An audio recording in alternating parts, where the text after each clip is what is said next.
तीन साल त, 3 साल तक मैं चुप रहा, झुकता रहा, टूटता रहा। एक लड़की के लिए, उस एक लड़की के पीछे मैंने अपनी पूरी जिंदगी बर्बाद कर दी। मैं हान जिसुंग, इस अस्पताल का सबसे हार्ड वर्किंग डॉक्टर, सबसे स्किल्ड सर्जन। पर सच क्या है, किसी के लिए भी मैं डॉक्टर नहीं था। मैं बस एक साया था, एक असिस्टेंट, एक ऐसा इंसान जिसका नाम कभी किसी रिपोर्ट में नहीं आता। 3 साल में मैंने एक भी दिन छुट्टी नहीं ली। रातों को ऑपरेशन थिएटर में गुजारा, सुबह लोगों को बचाया, और रात को अपनी जिंदगी थोड़ी और खो दी। आज मीटिंग रूम में सब लोग खुश थे। सैलरी इंक्रीमेंट का दिन था। हर किसी के चेहरे पर एक्साइटमेंट थी। हर किसी को लग रहा था कि आज उनकी मेहनत का रिजल्ट मिलेगा। और मैं कॉर्नर में चुपचाप बैठा था। ना एक्साइटमेंट, ना एक्सपेक्टेशन, जैसे मुझे पहले से पता हो। एक एक करके नाम बुलाए गए। किसी को 20% इंक्रीमेंट मिला, किसी को 15, किसी को 18। रूम में हल्की तालियां, हल्की हंसी, खुशी का माहौल था। मेरे पास बैठे लोग धीरे से बात कर रहे थे कि सबसे ज्यादा काम तो जिसूम करता है, रात भर ओटी में वही होता है, उसका तो सबसे ज्यादा होना चाहिए। मैंने सब सुना, हर एक लफ्ज। पर इस बार मैंने रिएक्ट नहीं किया। ना उम्मीद थी, ना शौक, जैसे अंदर से सब खत्म हो चुका हो। फिर मेरा नाम आया, और उस एक सेकंड में पूरा रूम चुप हो गया। और बस एक लाइन बोली गई, नो इंक्रीमेंट। बस इतना ही। 3 साल की मेहनत, 3 साल की नींद, 3 साल की जिंदगी, और रिजल्ट कुछ भी नहीं। लोग उठकर चले गए। कुछ ने मुझे देखा सिंपैथी के साथ, पर कोई पास नहीं आया। और सच कहूं, मुझे फर्क भी नहीं पड़ा, क्योंकि उस मोमेंट में मुझे समझ आ गया था, मैं उनके लिए इंसान नहीं था। मैं एक आदत था, एक मशीन जो बिना रुके काम करती है। उसके बाद भी मैं वापस ऑपरेशन थिएटर गया, जैसे हर दिन जाता था। एक और पेशेंट, एक और सर्जरी, एक और जिंदगी बचानी थी। मेरे हाथ स्टेडी थे, जैसे हमेशा रहते थे। पर अंदर से सब हिल चुका था। तभी वो आई, वही लड़की जिसके लिए मैंने सब कुछ किया, और बिना मुझे देखे, बिना रुके, बस कैजुअली बोल दिया कि सर्जरी फिनिश कर देना, रिपोर्ट्स भी कंप्लीट कर देना, एंड हाँ, वो वीकेंड पे ट्रिप पे जा रही है। उसकी आवाज में एक भी बार ये नहीं था कि मैं थक चुका हूं, कि मैं इंसान हूं। उस मोमेंट में मैं थक नहीं रहा था, मैं टूट रहा था। मैंने अपने हाथों की तरफ देखा, खून लगा हुआ था। पर उस दिन मुझे पहली बार लगा, ये खून पेशेंट का नहीं, मेरी जिंदगी का है। और तभी मेरी आंखों के सामने सब कुछ हिलने लगा, जैसे रियलिटी क्रैक हो रही हो, जैसे कोई इनविजिबल चीज फाइनली एक्टिवेट हो गई हो। एक आवाज आई, ठंडी, सीधी, बिना इमोशन के, जैसे कोई मेरी जिंदगी का हिसाब कर रहा हो। उसने मुझे दिखाया कितना पैसा मैंने खर्च किया, कितना टाइम मैंने बर्बाद किया, कितनी इज्जत मैंने खुद खो दी। और फिर उसने एक सिंपल सवाल पूछा, क्या मैं सब वापस चाहता हूं, इंटरेस्ट के साथ? उस एक सेकंड में मेरे दिमाग में सब फ्लैश हुआ।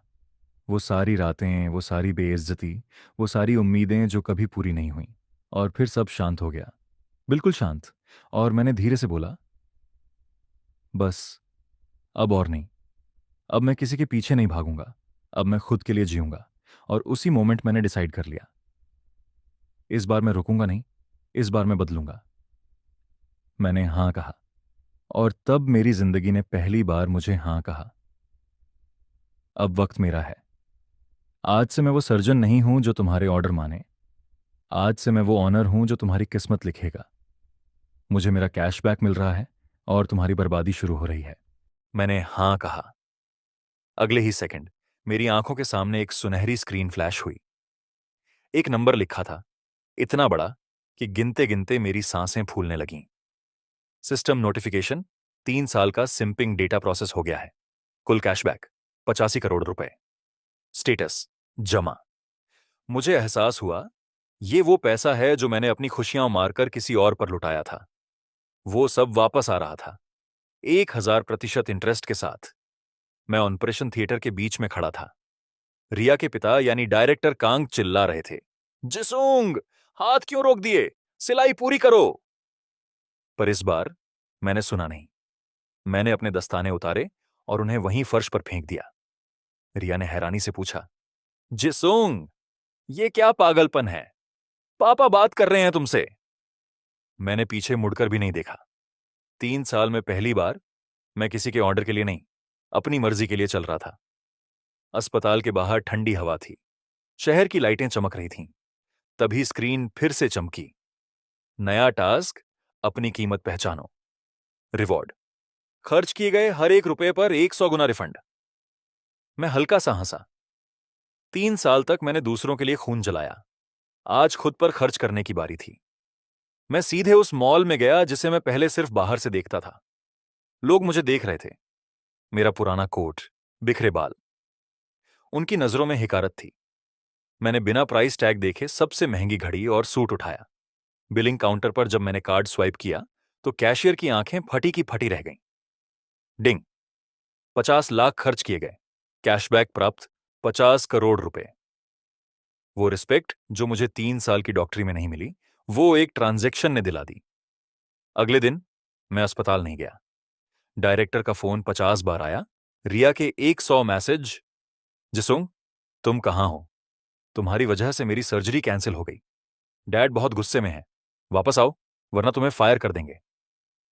मैंने फोन साइलेंट किया और मुस्कुरा दिया। अब बदला सीधे नहीं लेना था, उन्हें धीरे धीरे तोड़ना था, जैसे उन्होंने मुझे तोड़ा। System activated, empire takeover mode. अस्पताल की कमजोरियां स्कैन की जा रही हैं। मैंने रिसर्च किया। डायरेक्टर कांग का अस्पताल जिस वेंडर से दवाइयां लेता था, मैंने वो पूरी कंपनी ही खरीद ली। जहां से उनका फंड आता था, उस बैंक के शेयर्स अपने नाम कर लिए। कुछ ही दिनों में अस्पताल में दवाइयों की किल्लत होने लगी, कॉन्ट्रैक्ट्स रद्द होने लगे, डायरेक्टर कांग के चेहरे की हवाइयां उड़ने लगीं। तभी रिया का मैसेज आया, जिसुंग प्लीज मदद करो, अस्पताल की हालत खराब है। डैड बहुत स्ट्रेस में है, क्या तुम कुछ पैसे उधार दे सकते हो? मैंने रिप्लाई किया, उधार? रिया, उधार तो तुम पर मेरा 3 साल का वक्त है, और रही बात पैसे की तो कल सुबह मीटिंग में मिलते हैं। मैं तुम्हारे अस्पताल का नया इन्वेस्टर हूं। 3 साल तक मैं उनके सिस्टम का गुलाम था, अब मैं उनका सिस्टम मिटा रहा था। उन्हें अभी तक ये नहीं पता था कि उनकी बर्बादी उसी इंसान ने शुरू की है जिसे वो अपना पैर का जूता समझते थे। खेल तो अब शुरू हुआ है। तो ये था आज का पार्ट। पार्ट 2 जल्दी चाहिए, तो वीडियो को लाइक करो और सब्सक्राइब कर लो ताकि कुछ मिस ना हो। और अगर कोई सुझाव हो तो कमेंट में जरूर बताना।